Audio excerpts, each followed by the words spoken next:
ফাহিম, ফাহিম, ওঠো।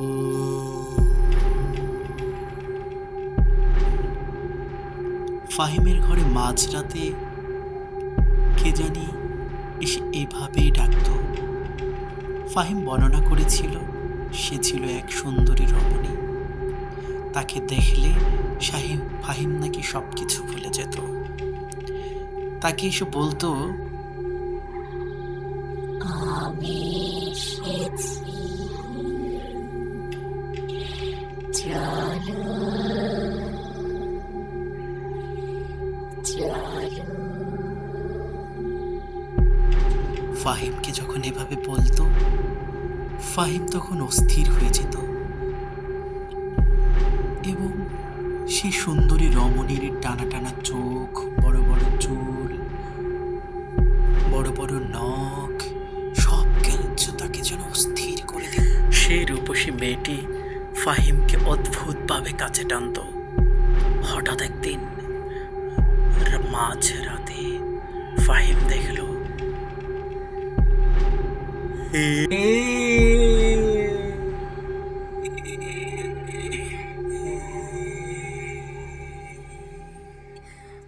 চলো চলো ফাহিম। ফাহিম ও স্থির হয়ে কাতর কাতর কণ্ঠে বলল, কে তুমি? কে তুমি? তুমি আমাকে ডাকছো কেন? তুমি কি চাও আমার কাছে? তখন ফাহিমকে সে বলল, আমি আমি তোমাকে চাই। 1980 সনে ঠিক তোমার এই ঘরে আমার মৃত্যু হয়েছিল। তখন ছিল গভীর অরণ্য, এখন তো ঘর হয়েছে। ফাহিম আবার বলল, তা তো অনেক আগের ঘটনা।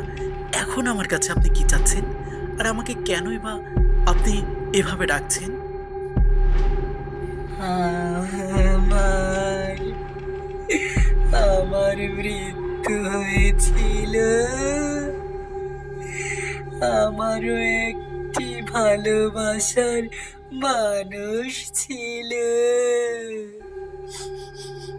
তার সাথে ঝগড়া করেছিলাম। তারপর এখানে কাঁঠাল গাছে ফাঁদ দিয়েছিলাম।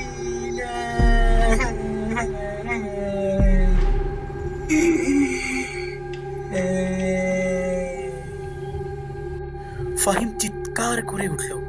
উঠে দেখি তার সমস্ত শরীর ঘেমে গিয়েছে। রুমের ভিতরে অন্ধকার। লাইটটা দিয়ে দেখলো আশেপাশে কেউ নেই। তখন ফাহিমের বোঝার বাকি রইল না সে হরর গল্প পড়তে পড়তে ঘুমিয়ে গিয়েছিল, তাই এই হরর স্বপ্নগুলো দেখেছিল। সুপ্রিয় বন্ধুরা, আপনাদের এই গল্পটি ভালো লাগলে থাকলে লাইক, কমেন্টস এবং শেয়ার করে আমাদের পাশে থাকবেন। ধন্যবাদ।